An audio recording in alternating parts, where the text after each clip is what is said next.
ખાતો નથી ને ખાવા દેતો નથી એવો દાવો કરનાર આ મુખ્યમંત્રીના શાસનમાં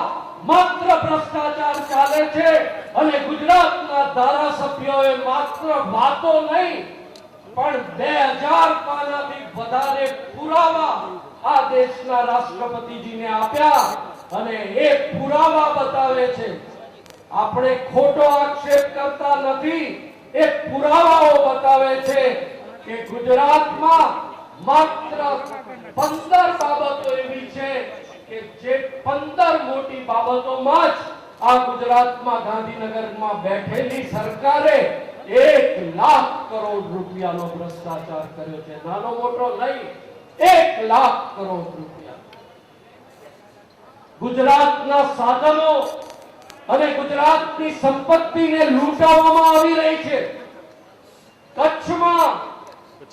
ભારતીય જનતા પક્ષના પૂર્વ પ્રમુખ માંગે કે મને જગ્યા જોઈએ છે મારી કંપની માટે અને ગુજરાતના મુખ્યમંત્રી એમ કે સાહેબ તમે તો અમારા નેતા છો માંગો એટલી જગ્યા તમને આપી દઈએ અને ગુજરાતની સંપત્તિ એવી 1,16,000 એકર જગ્યા એ વેંકટા નાયડુની કંપનીને સરકાર 1.5 પૈસાના ભાડેથી પધરાવે